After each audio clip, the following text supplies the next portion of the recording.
Meaning of ink-blot test.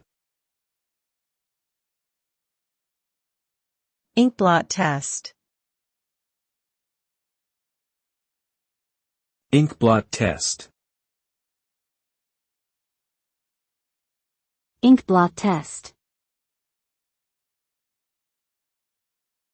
Ink-blot test. The ink-blot test, also known as the Rorschach test, is a psychological assessment tool that uses ink blots to help psychologists understand a person's personality and emotional functioning. The test consists of showing a series of 10 ink blots to the participant and asking them what they see in each one.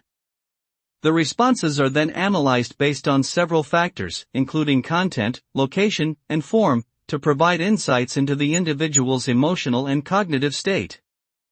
The results can reveal information about the participant's self-image, interpersonal relationships, and coping mechanisms, among other things.